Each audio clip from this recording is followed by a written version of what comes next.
പാലക്കാട് നഗരത്തിൽ നിന്ന് കവയിലേക്കാണ് പോകുന്നത്. മലമ്പുഴയ്ക്ക് സമീപമാണ് കവ. കല്ലേപ്പുള്ളി കൊട്ടേക്കാട് വഴി ചെറിയ വഴിയിലൂടെയാണ് കവയിലേക്ക് പോകുന്നത്. പാലക്കാട് നിന്ന് മലമ്പുഴയിലേക്കുള്ള പ്രധാന പാതയിലൂടെയല്ല പോകുന്നത്. ചെറിയ പാതയാണ്, പക്ഷേ മനോഹരമായ പ്രദേശങ്ങളാണ് ചുറ്റിലും. ഈ ചെറിയ വഴിയിലൂടെ കവയിലേക്ക് പോയാൽ മനോഹരമായ പ്രകൃതി കാഴ്ചകൾ നമ്മൾക്ക് കാണാൻ കഴിയും. എങ്ങും പച്ചപ്പാടങ്ങളും മലനിരകളും മനോഹരമായ പ്രകൃതി സൗന്ദര്യം നിറഞ്ഞ പ്രദേശമാണ് ഈ വഴിയിലൂടെ പോകുമ്പോൾ നമ്മൾക്ക് കാണാൻ കഴിയുന്നത്. പാലക്കാട് നിന്ന് മലമ്പുഴയിലേക്ക് പ്രധാന പാതയിലൂടെ പോയാൽ 7 കിലോമീറ്ററാണ് ദൂരം. ഈ വഴിയിലൂടെ പോയാൽ ദൂരം അല്പം കുറവാണെങ്കിലും പാത അത്രയ്ക്ക് വലുതൊന്നുമല്ല. ദുർഘടമായ പാതയാണ്. കാറിലെല്ലാം വരുന്നവർക്ക് ഈ പാത ഉപയോഗിക്കുന്നത് വളരെ ബുദ്ധിമുട്ടായിരിക്കും. 2 വീലറിൽ പോകുന്നവർക്ക് പ്രയാസമൊന്നുമില്ല. മനോഹരമായ പ്രകൃതി ദൃശ്യങ്ങളാണ് ഈ വഴിയിലൂടെ പോയാൽ നമ്മൾക്ക് കാണാൻ കഴിയുന്നത്. അധികവും മനോഹരമായ കൃഷിയിടങ്ങളാണ്. അതെല്ലാം പച്ചച്ച് അങ്ങനെ നിൽക്കുകയാണ്. മനസ്സിന് ഏറെ സന്തോഷം നൽകുന്ന മനോഹരമായ കാഴ്ചകളാണ് ചുറ്റിലും. എങ്ങും കരിമ്പനകളും കൃഷിയിടങ്ങളും, ഇടയ്ക്ക് ചെറിയ വീടുകളും കാണാം. ചെറിയ ക്ഷേത്രങ്ങളുമുണ്ട്. മലമ്പുഴയിൽ നിന്ന് കവയിലേക്ക് ഏകദേശം 10 കിലോമീറ്ററോളം ദൂരമുണ്ട്. വഴിയിൽ ഒരിടത്ത് റെയിൽപ്പാളം ക്രോസ് ചെയ്യേണ്ടതുണ്ട്.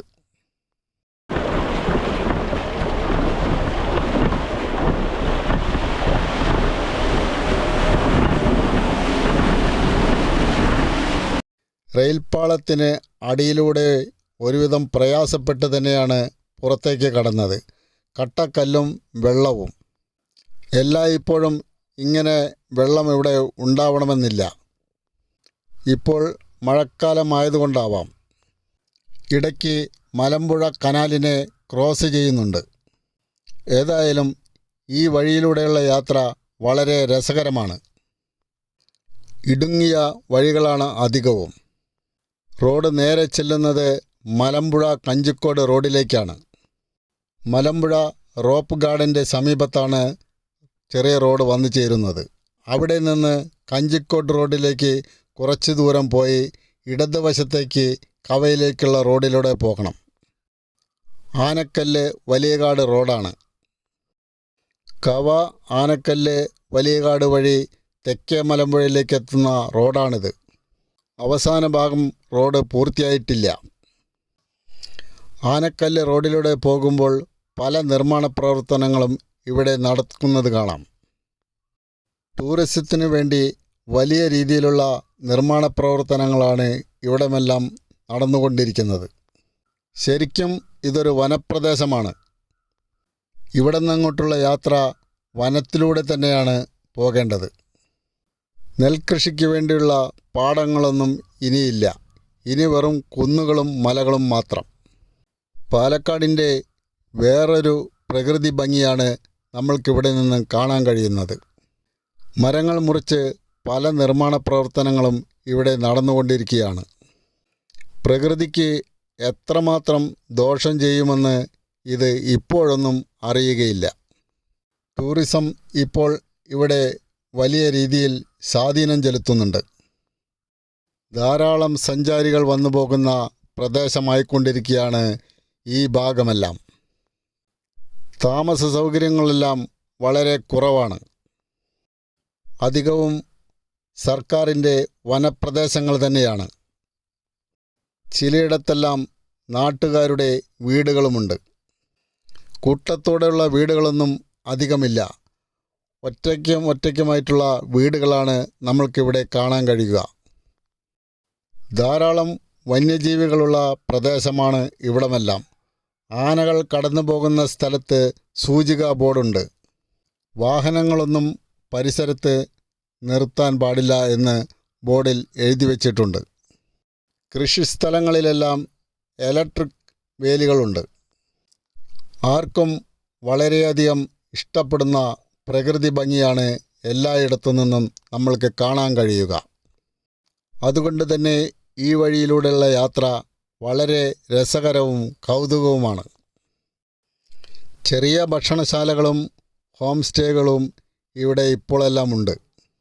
മുൻകാലങ്ങളിലെല്ലാം ഈ വഴിയിലൂടെ യാത്ര വളരെ കഠിനമായിരുന്നു. ആടുമാടുകളെ വളർത്തലും ചെറിയ കൃഷിയുമെല്ലാമാണ് ഇവിടുത്തുകാരുടെ തൊഴിൽ.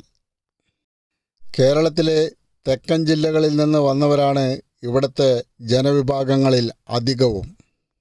ആ നാടുകളിൽ കാണുന്ന കൃഷിരീതിയൊക്കെയാണ് ഇവിടെയുള്ളത്. പോകുന്ന വഴിയിൽ ചില ഭാഗങ്ങളെല്ലാം കൊടും വനപ്രദേശം തന്നെയാണ്. വനപ്രദേശങ്ങൾക്കിടയിലാണ് വീടുകളെല്ലാം ഉള്ളത്. വളവുകളും തിരിവുകളും ഉണ്ടെങ്കിലും വളരെ നല്ലൊരു റോഡാണിത്. മലമ്പുഴ ഡാമിൻ്റെ ഇടതുവശത്തുകൂടി വരുന്ന റോഡ് തെക്കേ മലമ്പുഴയിൽ അവസാനിക്കുന്നു. ഈ പോകുന്ന റോഡും തെക്കേ മലമ്പുഴയിൽ തന്നെയാണ് അവസാനിക്കുന്നത്. പക്ഷേ ഈ രണ്ടിൻ്റെയും ഇടയിൽ ഒരു പാലം നിർമ്മാണത്തിലിരിക്കുന്നുണ്ട്. കാലങ്ങളായി അതങ്ങനെ കിടക്കുകയാണ്.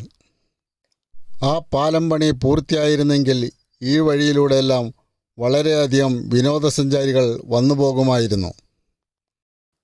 നാട്ടുകാർക്കും വിനോദസഞ്ചാരികൾക്കും ഏറെ ഗുണം ചെയ്യുന്ന ഒരു പദ്ധതി തന്നെയായിരിക്കും പാലം പണി. നമ്മളിപ്പോൾ ഏകദേശം കവയുടെ അടുത്തെത്തിയിരിക്കുകയാണ്. സഞ്ചാരികളെ പ്രതീക്ഷിച്ച് ഇവിടമെല്ലാം ചെറിയ തട്ടുകടകളെല്ലാം ഉണ്ട്. ഡാമിൽ വെള്ളം വളരെ കൂടുതലാണ്. അതുകൊണ്ട് തന്നെ സംഭരണിയിലേക്ക് ആർക്കും പ്രവേശനമില്ല.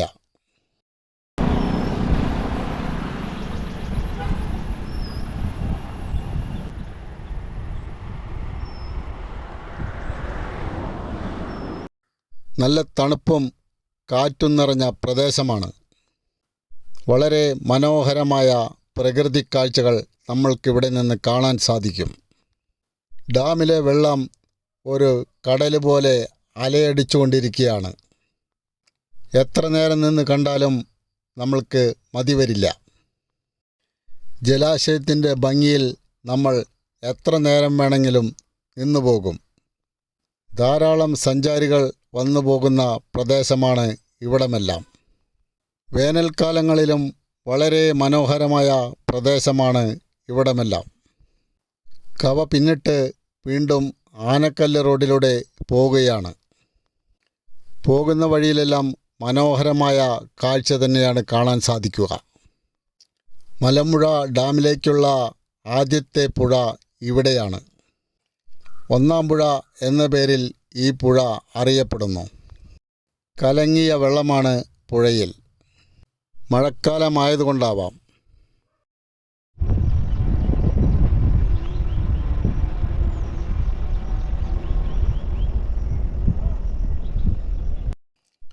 ഒന്നാം പുഴയുടെ കാഴ്ചകൾ കണ്ട് വീണ്ടും കുറച്ചു ദൂരം കൂടി പോയാൽ കല്ലമ്പുഴ എന്നൊരു മറ്റൊരു പുഴ നമുക്ക് കാണാൻ കഴിയും.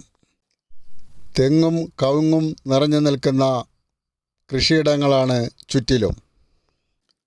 അവയ്ക്ക് സമീപമാണ് കല്ലമ്പുഴ. അയ്യപ്പൻപൊറ്റ എന്ന സ്ഥലമാണിത്.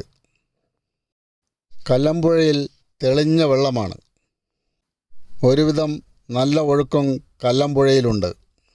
കല്ലമ്പുഴയിൽ നിന്ന് മുകളിലേക്ക് പോകുന്നത് വളരെ അപകടകരമായിരിക്കും. ഈ ഭാഗങ്ങളിലെല്ലാം നാട്ടുകാർ കുളിക്കുന്ന സ്ഥലമാണ്. പ്രകൃതി ഭംഗിയും പ്രകൃതി സ്നേഹവുമുള്ള ഏതൊരാൾക്കും വന്നു പോകാവുന്ന ഒരു സ്ഥലം തന്നെയാണ് കവയും ആനക്കല്ലുമെല്ലാം.